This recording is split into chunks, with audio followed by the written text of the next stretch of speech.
Hello, everybody. Welcome to Mubarak's podcast. This is Hashmat Mubarak, your host. Today's guest is someone whose story reflects resilience, brilliance, and deep commitment to her pupil. After receiving a scholarship, she moved to Canada, where she continues her study at George Brown University, at George Brown College, but her work goes far beyond the classrooms. She is the president of Afghanistan Students Association and the founder of Afghan Girls Initiatives, AGI, and a powerful voice for Afghan girls still living under restrictions and threat. Through her leadership, she is building networks of support, designing new programs, and creating hope where it is most needed.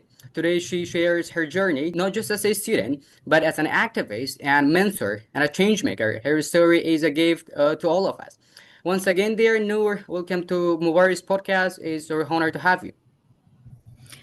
Thank you, Mubarak. It's truly my honor and my proud to be here on the Mubarak podcast. And I'm so much excited to share my journey and talk about the work that I'm doing for Afghan girls and students and here in Afghanistan.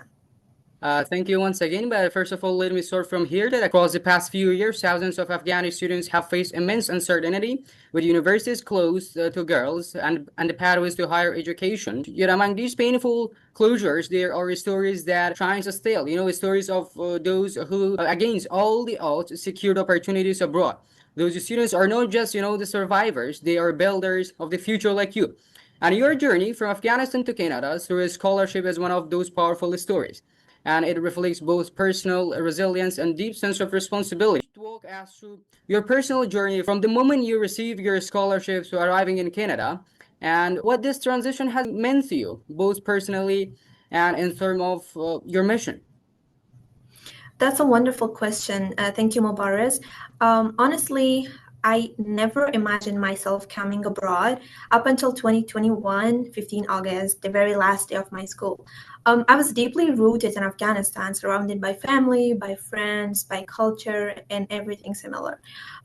Even thinking about leaving felt overwhelming sometimes, but life has a way of forcing us into choices we never thought we would make that.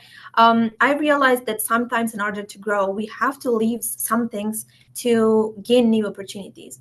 Now, in Mhm. 2021, when I finished my high school from Spain Calais, I applied for a few scholarships in universities.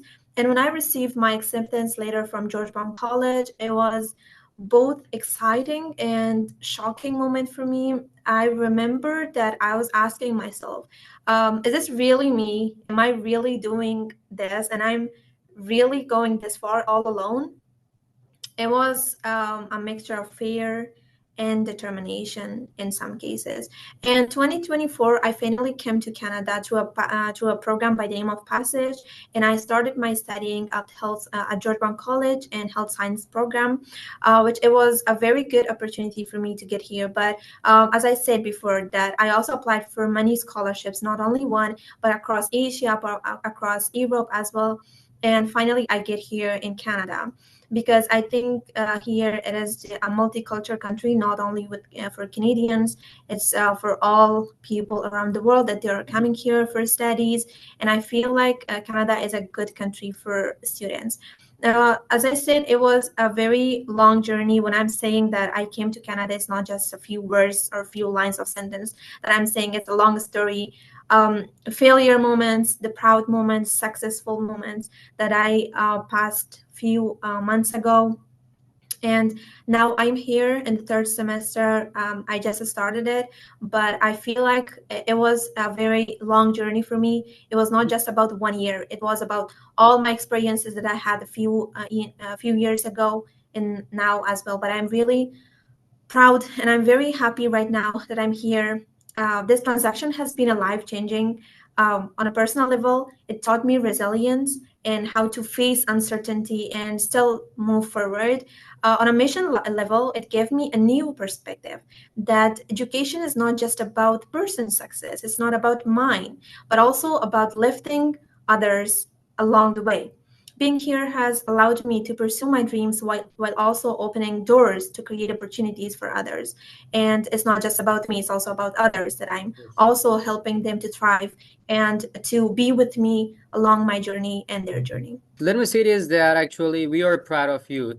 Afghan people are proud of those girls, that they are doing something for others inside and outside Afghanistan. And George Brown University, George Brown College is one of the prestigious colleges in the world. But according to the UNICEF, the current ban on education for Afghan girls in Afghanistan is one of the most serious violation of women's rights globally. Unfortunately, yeah, history shown us that when even one girl is educated, communities are transformed. That we have thousands of examples in our own country. For example, we can say one of those women's brave women is Dr. Simo Samar, or we can say Dr. Shakardo. But diaspora students often, become the bridge. Those who carry the torch forward and create opportunities for those left behind. Through AGI, you have taken action not only to raise awareness, but to actively build programs that support girls back home. And we are thankful for that. Afghan girls are thankful for that, what you're doing for them. But my question is that what motivates you to start Afghan Girls Initiative or AGI, and what are the most urgent, we can say, goals or programs you're working on to support girls who are still living inside Afghanistan today? Thanks, Mubarak. Actually, when I arrived in Canada, I was feeling a bit guilty because I had this opportunity to study and grow, while millions of girls were left behind and silenced, and they were deprived of even their basic rights to go to school, to go to parks or whatever that they cannot do right now. I asked myself, what can I do from here? What can I do for them? That's when I realized, even if I cannot change everything, I can still create a channel to support them. And that's how Afghan Girls Initiative was born. Through AGI, I supported over 40 girls in different ways, helping them to explore career paths, connecting them to scholarship, online courses, and sharing every opportunity that I came across that could like brighten their future or giving them a job and opportunity to earn money from that and study online or in any ways that is possible for them to do so.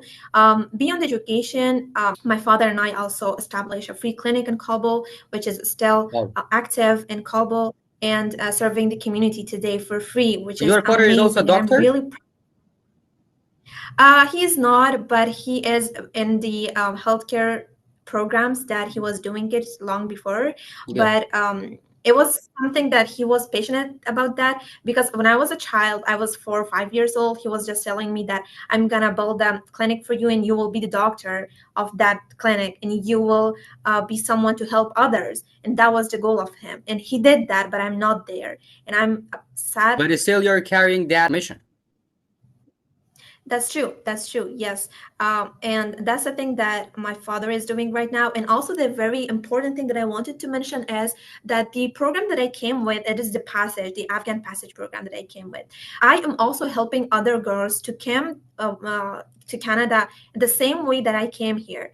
And it's very good for them that they can understand, they can have someone like to show them, for example, the things that I came face them, like the obstacles that I faced them like last year. I can tell them what to do and I can tell them what not to do to be successful in this journey. And they Yes. can also like just copy those things that I did because it's like you don't have to experience all those things or those all those obstacles. You can just follow those people that they did it once. And it's the something that those 40 girls are doing right now. And I hope that they came here in Canada as soon as Mhm. possible. And I'm also helping them to get scholarships and have some fundings for them to Mhm. study online or came here in Canada. These are the things that I'm doing right now.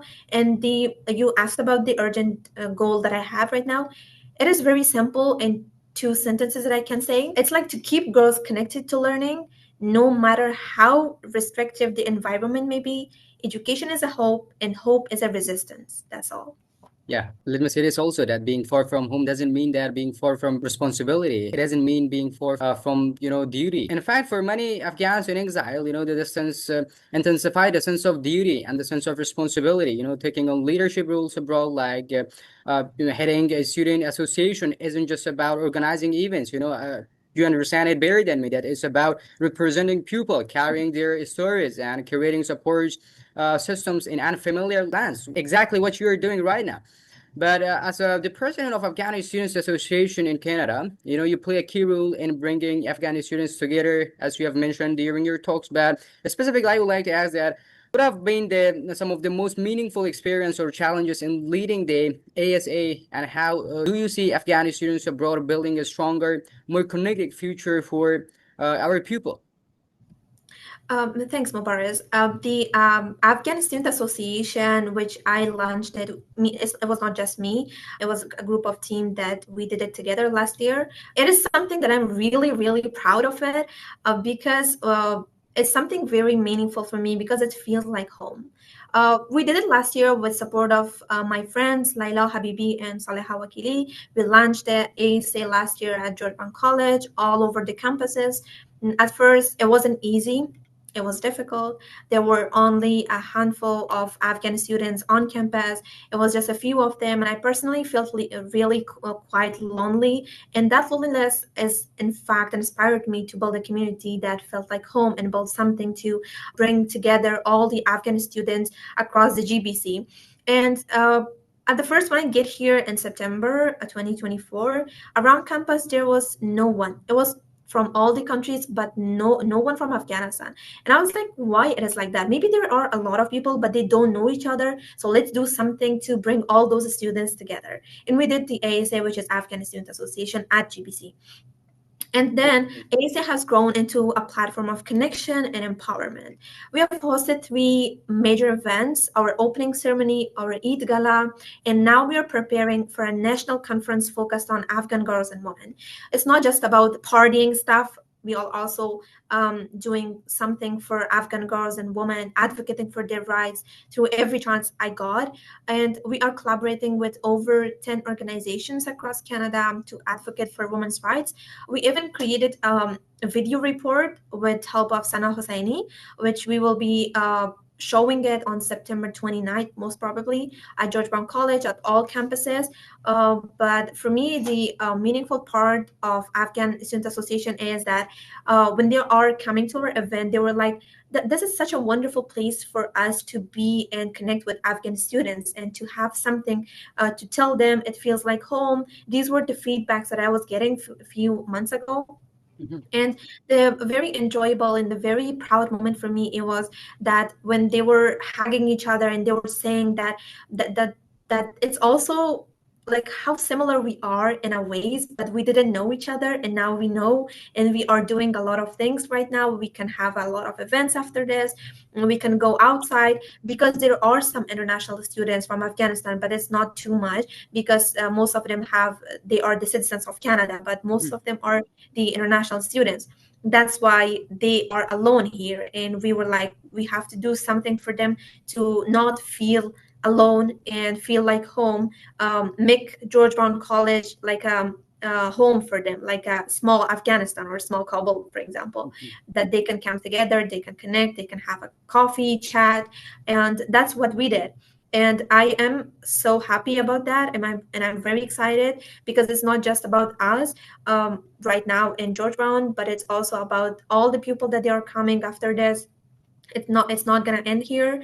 It also bring other people across campus, for example, after us, because for example, if I graduate this year or the next year, the other people that they are coming to the George Brown College, they will also be part of the Afghan Student Association. So we found it not just for ourselves but also for the hundreds of Afghan students that they are coming to George Brown College after this. We build a home for everyone. Yes, but as a someone that you're part of a global community, in your view, how can the global community, especially young people, best supports the struggle of Afghan girls inside the country today? I believe that the most meaningful allyship comes from both inspiration and action. Mhm. Um, if you mean that, if how can people help Afghan students in Afghanistan? It's like a lot of ways that we can help them and support them.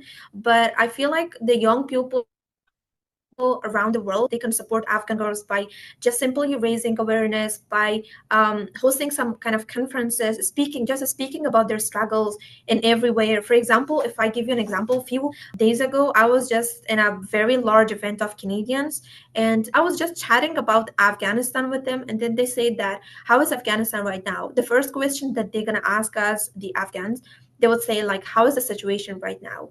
But most of them, unfortunately, they even don't know what is going on in Afghanistan, especially for Afghan girls and women. And that's not something that we want. That we want those communities to be aware of what is going on exactly in Afghanistan, what is going on exactly with Afghan girls and women in Afghanistan.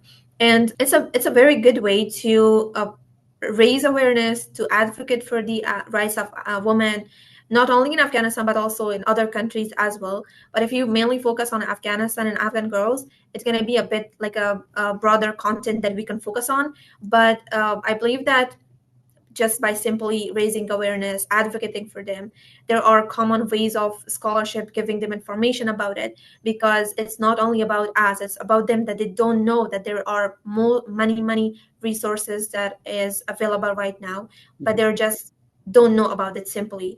We have Yeah. to raise awareness Uh, for those as well. and Yeah, sorry. in times of crisis, it's easy to focus only on survival, like what we are doing right now. But visionary leaders look further, like, for example, like you, like our young girls that they are supporting Afghan girls inside Afghanistan. They build systems, plant seeds, and prepare for future where justice, education, and freedom are not slogans but realities. As I have mentioned before, you have already, shown the leadership through action. As we close, we want to dream with you a little. Uh, what is your long-term vision for Afghan girls inside Afghanistan and across the diaspora? And what legacy do you hope to leave through AGI and ASA and your life's work? Mhm. Thanks, Paparas. For AGI, my vision is very, very clear in just one sentence that I'm going to say right now. No human being in this world should be without education. Education is a basic right, not a privilege. And my dream is to see every Afghan girl, whether inside Afghanistan or in the diaspora, holding a pen, attending a class, and sharpening her own future with her own hands. That's the goal of AGI that we are working right now.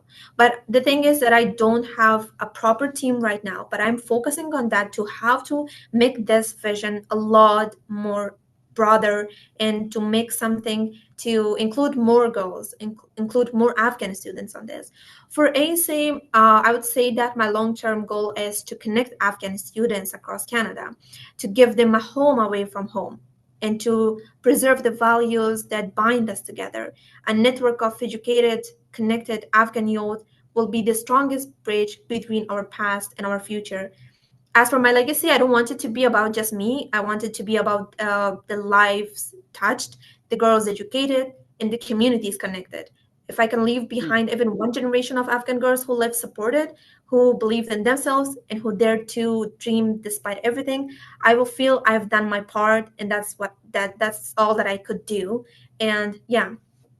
But as I have mentioned in my first question, that in Afghanistan today, girls are not just being silenced in classrooms. To be honest, they are, being erased from public life. From banning women's images in shops windows to, burying their voices from the media. The regime's strategy is not only, to restrict women, but to erase them from the memory, sadly. Uh, and this concept, being visible, telling the story, showing your face, creating public work is an act of defense. And those people who are doing this, actually, they are the real champion of this world, and we are proud of them. But let me ask this question: that how do you view the role of digital storytelling and public advocacy and resisting the erasure of Afghan women?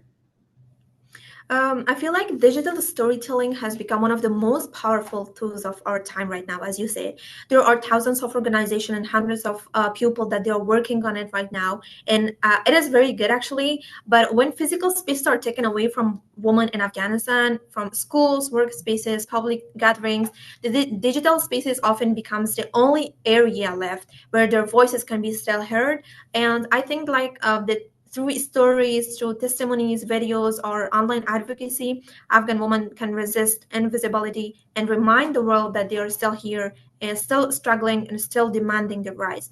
And the public advocacy amplifies their voices. It transforms personal stories into collective movements. But but I think when we share these stories globally through podcasts like this, as you are doing it right now, through social media campaigns, as we are doing it, the video report that we did it in ASA, through partnership with international organizations, we create a record that cannot be erased. If they want to erase us, how they can erase our proofs, how they can erase our history. It's not possible that way. It's a form of resistance against silence, a way of ensuring that Afghan women are not forgetting in history. And I think that's a good way, because that's the only option that we have right now. But we have to rely on it, and we have to do more of these kind of activities that we are doing right now to just make these voices alive and make it more broader all over the world. Thank you, Nurafsa, for joining us. Hope to have you in future episode. But then I would like to leave the mic to you. That if you have any message to your sisters inside Afghanistan, or if there's anything that I have missed, you would like to tell for Afghan women and Afghan girls, mic is yours, and you can tell them. I just want to thank you first, Mubarak, for creating this space for My me and for pleasure. other Afghan youths, that they are sharing their own stories, they're motivating each other. Just the thing that I want to share with all Afghan people is, please, please, please support each other. Support each other. Don't just destroy each other. It's just good to be united in all the ways, in all ups and downs of the world, of the life. We have to stick together. We have to just be together and be united. And for my sisters in Afghanistan, I know you are struggling. I know how you feel right now, because I was also in the exact same spot last year, before August 2024. And I know you, and I can feel your pain right now. But please don't lose hope. This is life. We're gonna make it. We're gonna make it. One day we're gonna make it. But don't feel disappointed. You are strong. World will do something, and you can change the world. And just don't lose hope. Yes, at the end, I would like to add something more, that seeing girls from Afghanistan like you working so hard and reach to top schools in the world can be a source of energy, even for me. Thank you once again Thank for you. joining us. It was my pleasure to have this conversation.